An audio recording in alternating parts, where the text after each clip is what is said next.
मैं आज तुझे बद्दुआ देता हूँ, अल्लाह तेरे बच्चों के और तेरे पूरे ख़ानदान के परखच्चे इसी तरीके से उड़ाए जिस तरीके से आज तूने मेरे इस कैंप के परखच्चे उड़ाए हैं। आज इसी रात के सदके या अल्लाह जल्द अज जल्द इन लोगों के इसी तरीके से परखच्चे उड़ा जिस तरीके से इन्होंने मेरे मजलूम के कैंप के परखच्चे उड़ाए हैं। मेरी वालदा को यरगमाल बना कर ले जाते हैं। मेरी वालदा को कहते हैं कि अगर तू हमारे साथ ना गई तो हम तेरे बेटे को कत्ल कर देंगे। मेरी वालदा रोती हुई डरती हुई इनके साथ चली जाती है। वो रोती रहती है। उसने कहा जी कि मेरी मर्जी है, मैंने काटे हैं, तू जाकर डीजी को मेरे खिलाफ दरखास्त दे दे। उसको किसी की बहन कहना बहन के रिश्ते की तौहीन है।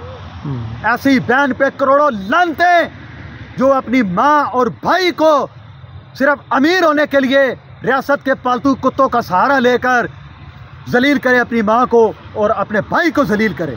क्या ऐसी औरत बहन कहलाने के लायक है? जो औरत अपनी सगी माँ को जलील करती है, सगी माँ को वो उस पर खाना बंद करती है, उसको गलियों में घसीटती है और कहती है कि ये मेरी माँ नहीं, ये मेरे बच्चों की आया है।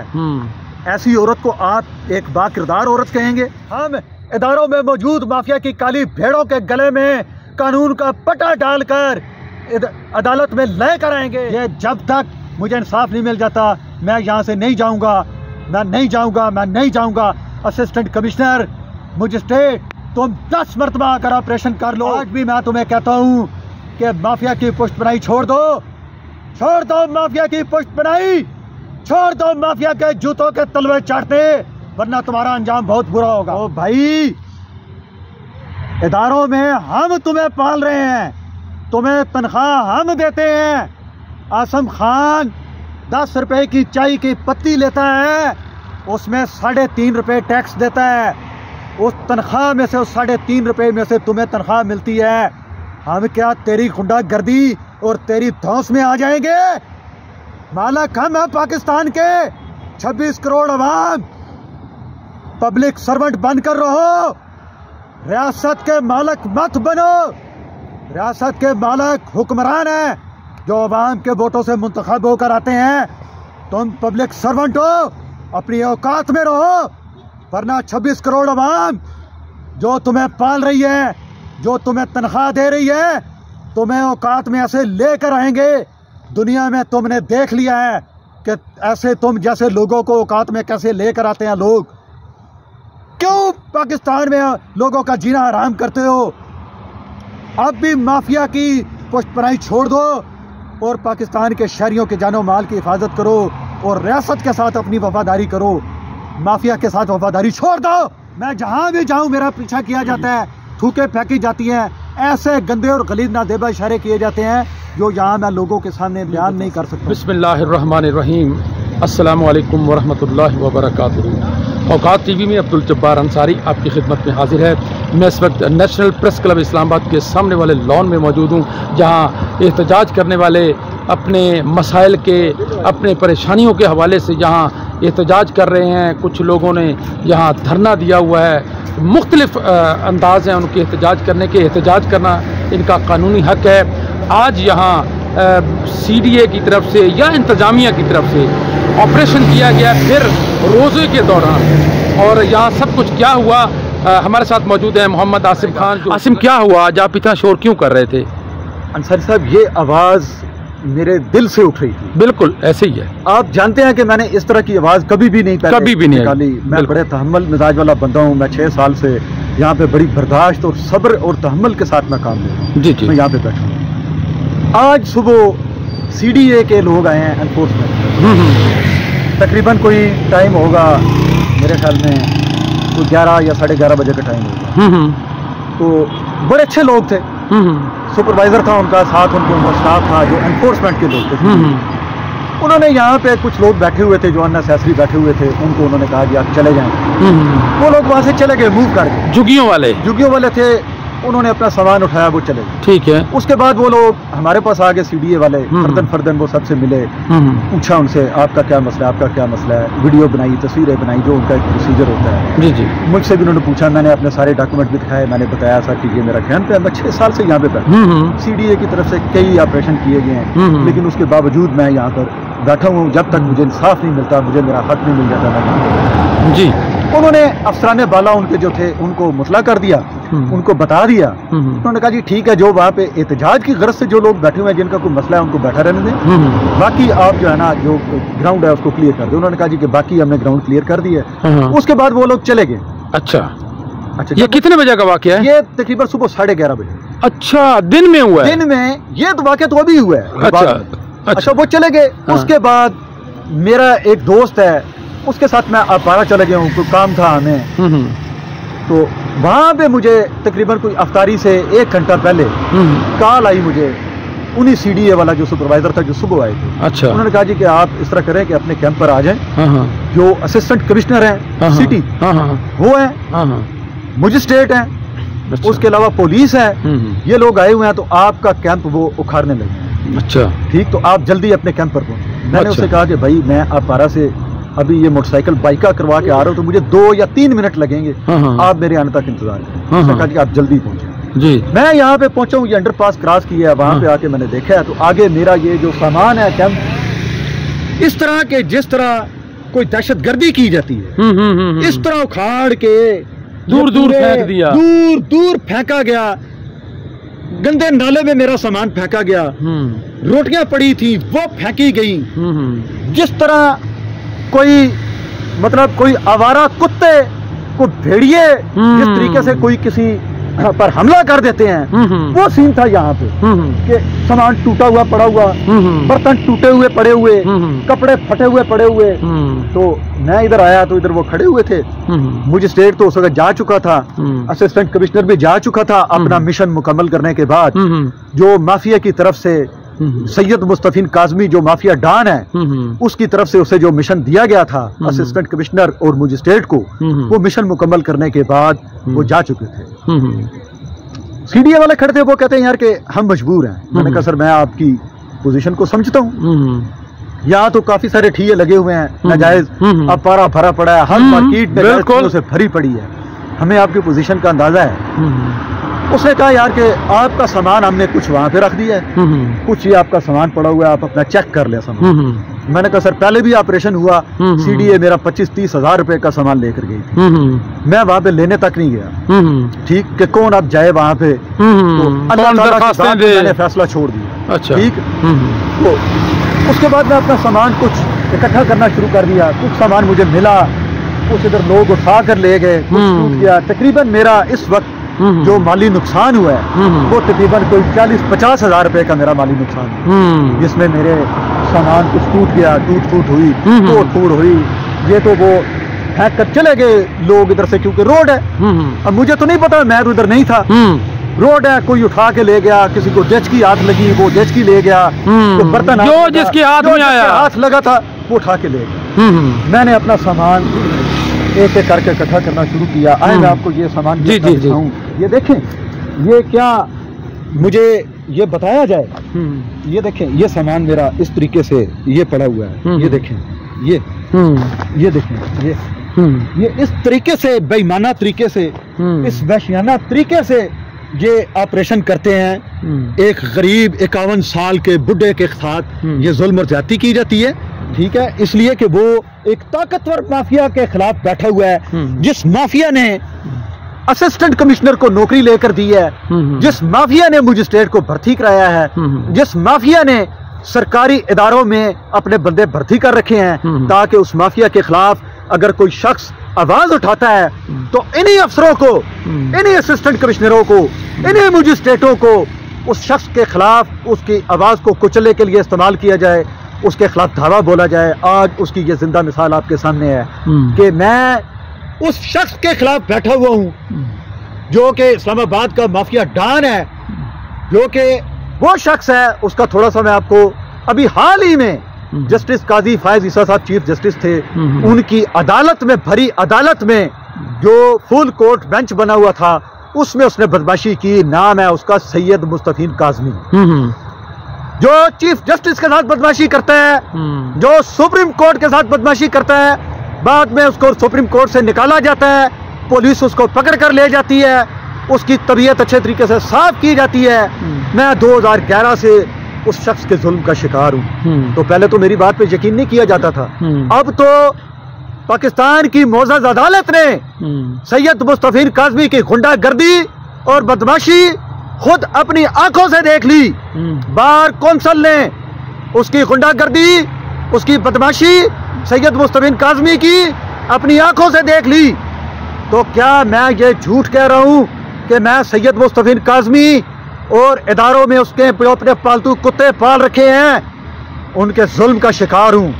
6 साल हो गए अंसारी साहब, एक वाहिद आप है, मैं आपको सलूट करता हूँ, जिन्होंने गाए बगाए वक्तन फ़क्तन इस मजलूम की, इस 51 साला बाबे की आवाज़ को आपने लोगों तक पहुँचाया, ऐवान बाला तक पहुँचाया।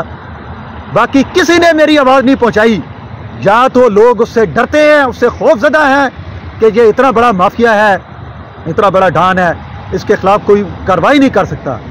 तो ये याद रखें, सैयद मुस्तफीन काज़मी जितना बड़ा जालिम होता है उसको उतनी बड़ी सज़ा भी मिलती है। आज तुमने और तुम्हारे पालतू कुत्तों ने जिस तरीके से मेरे कैंप के परखच्चे उड़ाए हैं, तुम्हारे ख़ानदान के, तुम्हारे बच्चों के, ये रमज़ानुल मुबारक है, आज 23वीं रात है, मैं तुम्हें सैयद मुस्तफीन काज़मी और तुम्हारे पूरे ख़ानदान को सैयद मुस्तफीन काज़मी और इदारों के अंदर जो तेरे असिस्टेंट कमिश्नर हैं, जो तेरे मजिस्ट्रेट हैं, जो दूसरे इदारों के अंदर तेरे पालतू कुत्ते हैं छुपे हुए, मैं आज तुझे बद्दुआ देता हूँ, अल्लाह तेरे बच्चों के और तेरे पूरे ख़ानदान के परखच्चे इसी तरीके से उड़ाए जिस तरीके से आज तूने मेरे इस कैंप के परखच्चे उड़ाए हैं। आज इस 23वीं रात के सदके या अल्लाह जल्द अज जल्द इन लोगों के इसी तरीके से परखच्चे उड़ा जिस तरीके से इन्होंने मेरे मजलूम के कैंप के परखच्चे उड़ाए हैं। मेरी रोटी को फेंका, जो 2 रोटियां मैं मांग कर लाता हूँ, खाता हूँ। मुझ पर रोजगार के दरवाजे कई सालों से बंद कर रखे हैं। जो एजेंसियों में छुपे हुए गुंडे हैं, जो बदमाश हैं, उन्होंने 2017 में मेरी बहन और बहनोई ने सैयद मुस्तफीन काज़मी की मदद से एजेंसियों में जाकर दरख्वास्त दी मेरे खिलाफ। मुझे नहीं पता कि उस दरख्वास्त में क्या लिखा गया, मगर वो दरख्वास्त एजेंसियों में लोगों ने लिखवाई मेरे खिलाफ कार्रवाई करने के लिए। वो दरख्वास्त जनाब वज़ीर आज़म साहब तलब करें, वो दरख्वास्त जनाब चीफ जस्टिस साहब पाकिस्तान तलब करें, जो एजेंसियों में मेरे खिलाफ मेरी बहन और बहनोई ने दी। उसके बाद दरख्वास्त देने के बाद 2017 में यही एजेंसियों के लोग वहाँ पे 12 कऊ में मेरे घर पर जाते हैं, मेरी गैर मौजूदगी में मेरी वालदा को यरगमाल बना कर ले जाते हैं। मेरी वालदा को कहते हैं कि अगर तू हमारे साथ ना गई तो हम तेरे बेटे को कत्ल कर देंगे। मेरी वालदा रोती हुई डरती हुई इनके साथ चली जाती है, वो रोती रहती है।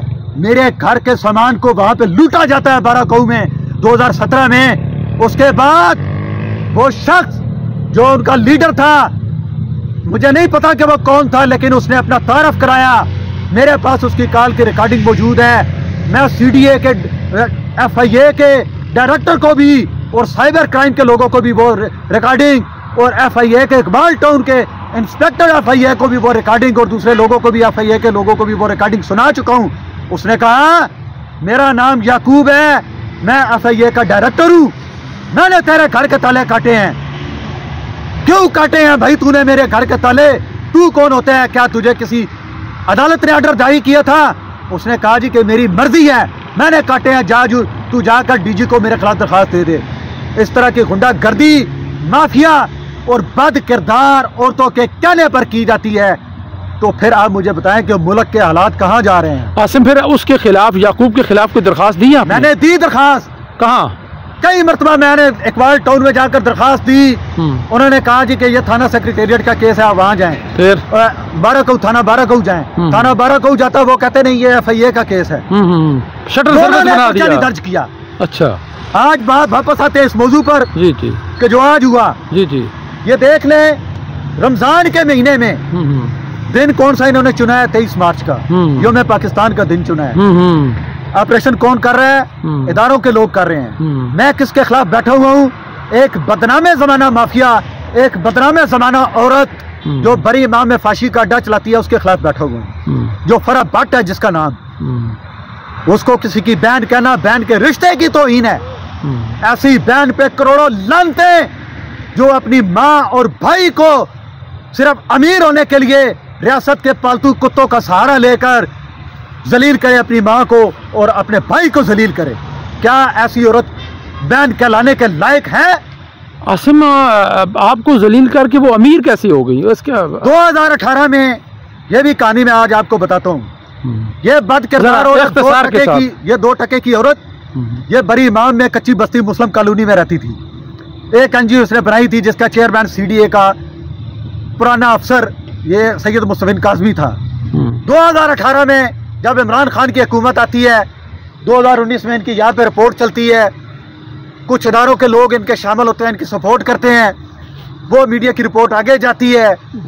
अब मैं इसमें ये नहीं कहता कि इसमें कोई इमरान खान का कसूर होगा, इमरान खान तो जाती तौर पे इनको नहीं जानता होगा, लेकिन जब रिपोर्टें बन के जाती हैं इतनी तस्दीक शुदा, वहाँ पे इमरान खान क्या करे या और कोई वजीर आजम क्या करे, शहबाज शरीफ साहब भी वहाँ पे होते तो वो यही करते जो उसने किया। इसको ज़लज़ला ज़दगान फंड और दूसरे तीसरे फंड में करोड़ों रुपए दिए जाते हैं। उनका कोई सबूत आपके पास है? बैरियर टाउन में बंगला उसका कहाँ से आ गया? जो उसके पास प्राडो गाड़ी कहाँ से आ गई? ये सारे तो फिर इस सिलसिले में तो नैब में दरखास्त देना चाहिए। ये सारे असासे इसके 2019-2020 में बने। पहले तो एक मुझे ये बताए ना, क्या कोई लॉटरी निकल आई उसकी अली भट्ट और अफलिया चरसी की, कि जो रातों रात कच्ची बस्ती से उठकर वो बैरियर टाउन में जाकर बैठ गया? फिर तो ये लॉटरी, ये गोरख धंधा, ये जंतर मंतर तो फिर पूरी कौम को बताएं। लोग तो यहाँ पे रुल रहे हैं, उनके पास रहने के लिए जगह नहीं है। बद किरदार औरतों को करोड़ों रुपए देकर बैरियर टाउन में बिठाया जा रहा है, माफिया के लोगों को बैरियर टाउन में बिठाया जा रहा है। यहाँ लोग झुग्गियों में रह रहे हैं, छोटे छोटे बच्चे आप देखते हैं सड़कों पर वो पड़े हुए हैं। आसिम, आप अपनी बहन पे बद किरदारी का इल्जाम लगा रहे हैं और उस जो औरत, आप मुझे ये बताएं, जो औरत अपनी सगी माँ को जलील करती है, सगी माँ को वो उस पर खाना बंद करती है, उसको गलियों में घसीटती है और कहती है कि ये मेरी माँ नहीं, ये मेरे बच्चों की आया है, ऐसी औरत को आप एक बाकिरदार औरत कहेंगे? मेरे ख्याल में तो दुनिया का कोई भी बाशऊर इंसान ऐसी औरत को बाकिरदार औरत नहीं कहेगा। ऐसी औरत बद किरदार औरत से भी बदतर है। भाई के साथ तो उसने चले जो कुछ किया किया, माँ के साथ उसने जो कुछ किया, मेरी माँ पे उसने वहशियाना तशद्दुद करवाया और खुद भी किया। मेरी माँ ने अपना जिस्म मुझे दिखाया जब इसने उसको तशद्दुद का निशाना बनाया। थाने में हम गए दोनों माँ बेटा, सैयद मुस्तफिन काज़मी ने आईजी को कॉल की, उस वक्त थाने में हम बैठे हुए हैं, उधर से कॉलें आना शुरू हो गई, हमारी कोई सुनवाई नहीं हुई। क्या थाने वालों की माएँ नहीं है? उधर से पीर आदिल गिलानी को बुला लाए, जो अभी मेयर भी रहा है इसका, ये इनके साथ उसके तलाकात थे, वो आके कहते हैं जी कि ये इसकी माँ तो नहीं है, ये तो इसके बच्चों की आया है। मैंने कहा अच्छा चलो, ये अगर इसके बच्चों की आया है तो इससे पूछें इसका बाप कौन है। मेरे बाप का नाम तो गुलाम हुसैन है, इससे पूछे इसके बाप का नाम क्या है। बिल्कुल, वालदा का नाम बताए। वालदा का नाम ना बताए, इसके बाप का नाम पूछें, इसका शजरा नसब पूछें, ये कौन है। ये औरत इंतहाई करप्ट और गलीज और कंजरी औरत है। ये हीरा मंडी लाहौर में बैठी हुई बद किरदार गश्ती से भी गंदी औरत है, जो अपनी माँ को अमीर होने के लिए लोगों के सामने, समाज के सामने वो आया का दर्जा दे देती है। ये कौन है? ये सोशल एक्टिविस्ट है, ये समाजी औरत है। वो औरतें जो मेरा जिस्म मेरी मर्जी का बड़ा राग लापती हैं, बड़ी इंसानी हकूक की बात करती हैं, क्या वो किसी की माँ नहीं है या उनकी माएँ नहीं हैं? क्या वो इन गंदे ढेरों पर पैदा हुई थी, उनको किसी माँ ने नहीं पैदा किया? अगर उन्हें किसी की माँ, अपनी माँ की हुर्मत का ख्याल नहीं है तो वो किसी की माँ की हुर्मत का क्या ख्याल करेंगे? ऐसी औरत जो चंद टकों के खातर अपनी माँ को रोल दे, सड़कों पर जलील और ख्वार कर दे, रुसवा कर दे, उस पर पानी बंद करे, उस पर खाने बंद करे, उसको वहशियाना तशद्दुद का निशाना बनाए, उसको घर से निकाल दे, 8-9 साल तक अपने बच्चों की खिदमत करवाए उससे, उसको भाई से, उसके बेटे से उसको जुदा कर दे। ऐसी औरत दुनिया की गलीज तरीन औरत है, बद किरदार औरत। तो कहना तो एक छोटी सी बात है कंसारी साहब। आपको ये थोड़ा सा ये बता दूं जी कि ये जो गुंडागर्दी असिस्टेंट कमिश्नर सिटी ने की है, इससे पहले भी असिस्टेंट कमिश्नर ने माफिया के कहने पर मेरे कैंप पर धावा बोला था और मेरी तोड़फोड़ की थी और मुझे और दूसरे एहतजाजियों को भी बेगुनाह जेल में फेंका था। वहां से रिहा होने के बाद मैंने उसके खिलाफ बाकायदा कानूनी कार्रवाई की। मैं अदालत तक गया लेकिन कुछ नहीं हुआ। सेशन कोर्ट तक गया, वहां से नोटिस निकला, अदालती फैसला आया। उन्होंने कहा जी आप चीफ कमिश्नर से राब्ता करें, चाहे फैसला गोलमोल था या जो भी था, मुनासिब हुक्म था। अदालत में गया, मैंने पूरा प्रोसेस किया, जहाँ जहाँ मैंने जाना था हर फोरम पे आवाज उठाई। मैं आज सोशल मीडिया की तवज्जो से, आपके इस फोरम से, आपके इस यूट्यूब चैनल से, जनाब मियाँ मोहम्मद नवाज शरीफ साहब से, जनाब मियाँ शहबाज शरीफ साहब से जो वज़ीर आज़म पाकिस्तान हैं, जनाब मरियम बीबी साहिबा से जो वज़ीर आला पंजाब हैं, जनाब मोहसिन नकवी साहब से जो वज़ीर दाखिला पाकिस्तान हैं, और तमाम जो हुकूमती अरकान हैं, मैं उनसे गुजारिश करता हूँ इस रमज़ान के सदके इस असिस्टेंट कमिश्नर के खिलाफ, ये जो माफिया का पालतू है असिस्टेंट कमिश्नर, और ये जो मजिस्ट्रेट, ये माफिया का पालतू मजिस्ट्रेट, इसके खिलाफ कानूनी कार्रवाई करें। मेरा जो नुकसान आज इसने किया है 40-45 हज़ार का, वो नुकसान ये पूरा करे और इनको नौकरी से फारग किया जाए। जो जो लोग इसमें मुलव्वस है आज के इस ऑपरेशन में, उनको नौकरियों से फिलफौर फारिग किया जाए और मुझे इंसाफ फराहम किया जाए। मेरी जो फाउंडेशन यूनिवर्सिटी में रिटायर फौजियों ने जो मेरी 1 साल की तनख्वाह दबा कर रखी हुई है, एक मजदूर की तनख्वाह, ये अपने आप को बड़ा फरिश्ता कहते हैं, इन फरिश्तों से मेरी तनख्वाह लेकर दी जाए। ये फरिश्ते, एक मजदूर की तनख्वाह जो 4.5 लाख रुपए से जायद की बनती है, ये फरिश्ते, ये फौज के फरिश्ते, ये आर्मी चीफ साहब आप तो हाफिज हैं, अल्लाह ताला आपको और इज्जत दे, आपको तरक्की दे।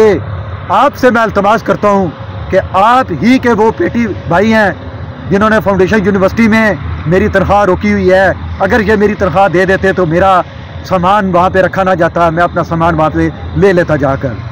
जो मेरे साथ ये जितनी भी 26 साल से जुल्म और ज़्यादती हो रही है, इसमें जनाब आर्मी चीफ साहब, आपके महकमे के लोग मुझ पर जुल्म कर रहे हैं, मुझ पर और मेरी वालदा पर।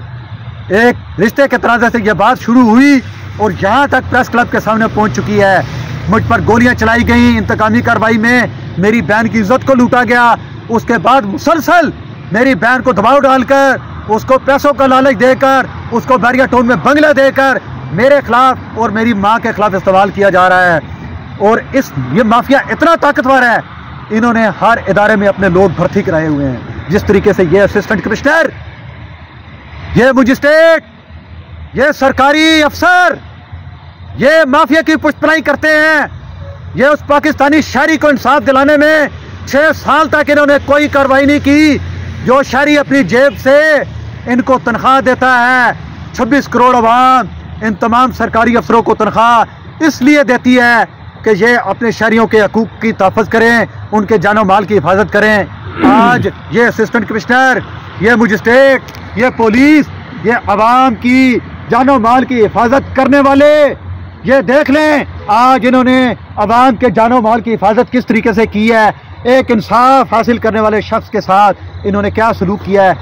ये फिर ये होता है कि जब रियासत के लोग, रियासत में काम करने वाले इदारों के लोग लोगों के साथ बदसलूकी करते हैं, तो फिर इदारों के खिलाफ आवाज़ें उठती हैं, तो फिर कहते हैं कि लोग जो हैं वो इदारों के खिलाफ बातें करते हैं। तो भाई जब इदारों के लोग अवाम के खिलाफ जुल्म करेंगे, अवाम के साथ इस तरह का मजालिम करेंगे, तो फिर अंसारी साहब आप मुझे बताएं कि मैं हक बचाना भी आवाज़ उठाने में या नहीं। अब रात का समय है, मैं खुले आसमान के तले पड़ा हूँ, 6 साल से मैं पड़ा हूँ। आसम, आपका एहतजाज अपनी जगह, आपका गुस्सा बिल्कुल जायज़ है और हक, आपका एहतजाज भी आपका हक है। और आपके साथ बकौल आपके ये जुल्म हुआ, हम देख रहे हैं सारी तोड़ फोड़ कर दी गई। ज़ाहिर इतना टाइम लगा कि बंदा ये ठीक करता है। आसिम, आप तकरीबन 6 साल से एहतजाज पर हैं और ये एहतजाज का सिलसिला आपका कब तक जारी रहेगा? उस वक़्त तक जारी रहेगा जब तक मुझे मेरा हक नहीं मिल जाता। 26 साल तक इदारों की जो काली भेड़ें हैं जिन्होंने मुझे जुल्म का निशाना बनाया, मेरी वालदा को जुल्म का निशाना बनाया, हम पर अरसा याद तंग किया, उनके खिलाफ कार्रवाई नहीं होती, उनके गले में कानून का पटा डालकर उनको अदालत के कटारे में घसीट कर नहीं लाया जाता। ये रियासत को हम कमज़ोर नहीं होने देंगे। हम इदारों में मौजूद माफिया की काली भेड़ों के गले में कानून का पटा डालकर अदालत में लय कराएंगे। इस तरीके से ये तोड़ फोड़ नहीं करेंगे। ये दहशतगर्दी की गई है, असिस्टेंट कमिश्नर की तरफ से दहशतगर्दी की गई है, ये मजिस्ट्रेट की तरफ से दहशतगर्दी की गई है, ये इदारों में काली भेड़ों की तरफ से दहशतगर्दी की गई है। इनके खिलाफ दहशतगर्दी का पर्चा दर्ज होना चाहिए। मेरे घर का सामान वापस किया जाए, मेरी फाउंडेशन यूनिवर्सिटी की तनख्वाह मुझे वापस की जाए। जिन लोगों ने मेरे घर का सामान लूटा एजेंसियों में, उन लोगों के काली भेड़ों के खिलाफ कानूनी कार्रवाई की जाए। मेरी बहन की जिस आज़ाद कश्मीर के शहरी ने इज्जत लूटी, उसके पूरे ख़ानदान को रियासत बदर किया जाए, उसके पूरे ख़ानदान को पाकिस्तान से निकाला जाए, उनके पाकिस्तान दाखिले पर पाबंदी लगाई जाए। ये मामलात अब आगे ही जाएंगे, ये मामलात पीछे नहीं हट सकते। ये जब तक मुझे इंसाफ नहीं मिल जाता मैं यहाँ से नहीं जाऊँगा, मैं नहीं जाऊँगा, मैं नहीं जाऊँगा। असिस्टेंट कमिश्नर, मजिस्ट्रेट, तुम 10 मरतबा आकर ऑपरेशन कर लो, तुम माफिया की जितनी मर्जी पुष्टपनाही करनी है कर लो। एक दिन तुम्हारा अंजाम भी वही होगा जो माफिया का हुआ करता है। आज भी मैं तुम्हें कहता हूँ कि माफिया की पुष्टपनाही छोड़ दो, छोड़ दो माफिया की पुष्टपनाही, छोड़ दो माफिया के जूतों के तलवे चाटते, वरना तुम्हारा अंजाम बहुत बुरा होगा।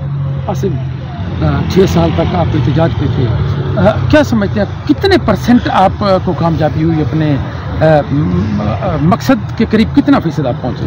अगर मुझे 1% भी कामयाबी हासिल हुई होती तो मैं यहाँ पे ना बैठता। 1% भी अगर मेरी बात सुन ली गई होती तो मैं यहाँ पे ना बैठता। मैं 2018 में जब मैंने यहाँ पर आकर कैंप अपना लगाया तो मैंने यहाँ पे जो एजेंसियों के लोग, जो मीडिया के लोग थे, मैंने उनको वाज़ेह तौर पर अपने मामले के बारे में बता दिया था कि भाई मेरा ये मामला है। यहाँ पे कुछ लोगों के साथ जो नाम निहाद अपने आप को कोई एक इदारे के साथ मुंसलिक करते थे, मैंने आर्मी चीफ को भी उनके खिलाफ जाकर दरख्वास्त दी, मैंने DGISI को भी उनके खिलाफ जाकर दरख्वास्त दी। फिर उनके खिलाफ पता नहीं कार्रवाई हुई या नहीं हुई, उन्होंने मुझे बड़ी यहाँ पे धमकियाँ दी। 4 माह तक मैंने अंसारी साहब अपना एहतजाज मौखर रखा, सिर्फ इसी वजह से कि शायद इन 4 माह के दरमियान इनको मैं वक्त देता हूँ कि ये मेरे घर का सामान वापस कर दें। फाउंडेशन यूनिवर्सिटी के रिटायर फौजी अफसर अपनी गुंडागर्दी, अपनी बदमाशी को छोड़ दें और मुझ गरीब की मजदूर की तनख्वाह दे दें तो मैं यहाँ से चला जाऊँगा। मेरा कोई इरादा नहीं था जी, लेकिन जब इन्होंने अपनी बदमाशी दिखाना शुरू की, इन्होंने कहा कि हम तो तुझे यहाँ पे बैठने नहीं देंगे, हम ये कर देंगे, हम वो कर देंगे। ओ भाई, इदारों में हम तुम्हें पाल रहे हैं, तुम्हें तनख्वाह हम देते हैं। आसम खान 10 रुपए की चाय की पत्ती लेता है, उसमें 3.5 रुपए टैक्स देता है। उस तनख्वाह में से, उस 3.5 रुपए में से तुम्हें तनख्वाह मिलती है। हम क्या तेरी गुंडागर्दी और तेरी धौंस में आ जाएंगे? मालक हम हैं पाकिस्तान के। 26 करोड़ अवाम पब्लिक सर्वेंट बनकर रहो, रियासत के मालक मत बनो। रियासत के मालक हुक्मरान हैं जो अवाम के वोटों से मुंतखब होकर आते हैं। तुम पब्लिक सर्वेंट हो, अपनी औकात में रहो, वरना 26 करोड़ अवाम जो तुम्हें पाल रही है, जो तुम्हें तनख्वाह दे रही है, तुम्हें औकात में ऐसे लेकर आएंगे। दुनिया में तुमने देख लिया है कि ऐसे तुम जैसे लोगों को औकात में कैसे लेकर आते हैं लोग। क्यों पाकिस्तान में लोगों का जीना हराम करते हो? अब भी माफिया की पुष्टपनाही छोड़ दो और पाकिस्तान के शहरियों के जानो माल की हिफाजत करो और रियासत के साथ अपनी वफादारी करो, माफिया के साथ वफादारी छोड़ दो। मैं आपको यहाँ पे वाज़ेह करूँ कि इन 6 सालों के दौरान रियासत के जो लोग यहाँ पे कंसर्निंग हैं, जिनकी यहाँ पे ड्यूटियाँ होती हैं कि यहाँ पे कोई एहतजाज करने के लिए बंदा आता है तो उससे जाकर पूछता है, कोई बंदा मेरे पास नहीं है पूछने के लिए भाई आप यहाँ पे बैठे हुए हैं, आपका क्या मसला है।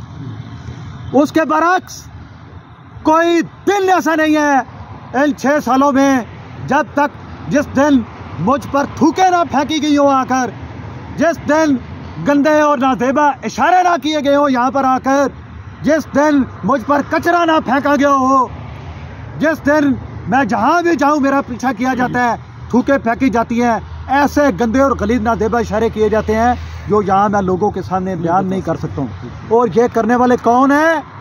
रियासती इदारों के मुलाजिम हैं।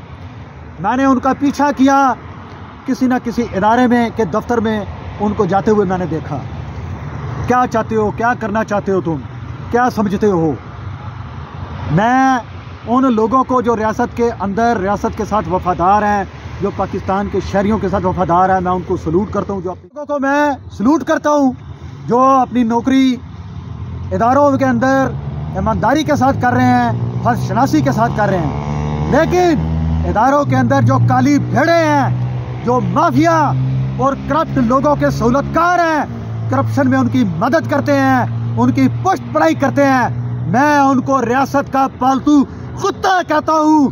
तुम बदनस्ले कुत्ते हो, तुम माफिया की पुष्ट पढ़ाई करने वाले रियासत के पालतू बदनस्ले कुत्ते हो, तुम खंजीर हो।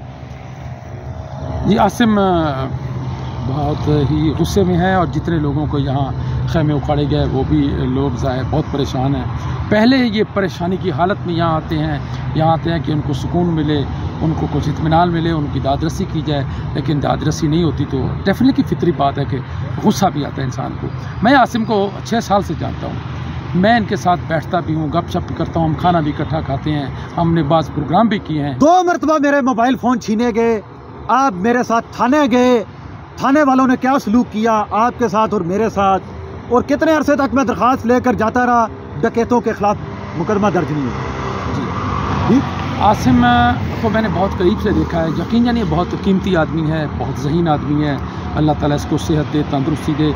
इतना टेक्निकल आदमी है कि इदारे मेरा ख्याल है ये सोच भी नहीं सकते। मुझे भी जब कोई कहीं प्रॉब्लम फ़ोन में या कोई ऐसा आता है तो इनके पास आता हूँ तो ये उसको सॉल्व कर देते हैं। इनसे काम लिया जाए, रियासत माँ बने और अपने बच्चे की हिफाजत करे और इनकी सलाहियतों से फ़ायदा उठाए और इससे काम लिया जाए और काम लेकर ये मुल्क के लिए बहुत मुफीद साबित हो सकता है। मैं इनको बहुत अच्छी तरह जानता हूँ। बात यह है कि मैं बहुत कम लोगों को पता है, बहुत कम लोग ये बात जानते हैं।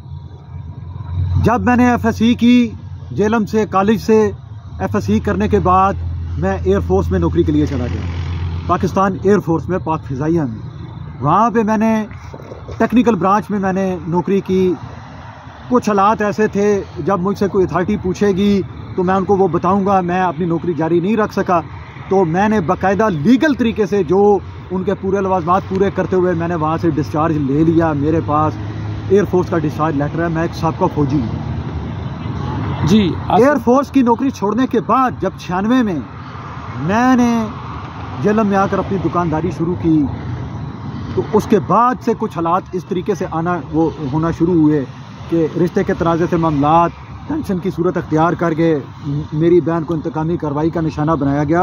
अंसारी साहब, जब मेरी बहन की इज़्ज़त 1998 में एक आज़ाद कश्मीर के पालतू कुत्ते से लुटवाई गई तो 96 में मैं एयरफोर्स छोड़ कर आया, ठीक 98 में मेरी बहन की इज़्ज़त लूटी जाती है। तो आर्मी चीफ साहब, आपके साबका फौजी की बहन की इज़्ज़त को लूटा गया। लुटवाने वाले कौन हैं ये भी मैं आपको बताऊंगा। तो साबका फौजी की बहन की इज़्ज़त को लूटा गया एक मुखालफ रियासत के दूसरी रियासत के शहरी को। उसके बाद मैंने वो उस मनफी साइड पे नहीं गया, मैं मुझे गोलियां भी मारी गई, मेरे ऊपर नाजायज़ मुकदमे बनाए गए। 28 नौकरियां मैंने की। देखिए आसिम, 28 नौकरियां आसिम मेरी बात सुने, मुझे कहीं नौकरी नहीं करने दी गई। आसिम मेरी बात सुने, ये जो आसिम अभी बातें बता रहा है ये हमने लिंक्स दे दिए, मैंने उसके जिनको इनके मैंने प्रोग्राम किए उसमें उन्होंने सारी सूरत बताई है। वो लिंक्स भी हमारे डिस्क्रिप्शन में मौजूद हैं, आप उनको खोल के इनकी सारी वो स्टोरियाँ वहाँ से देख सकते हैं। अब्दुल जब्बार अंसारी को इजाज़त दीजिए। अल्लाह हाफिज़।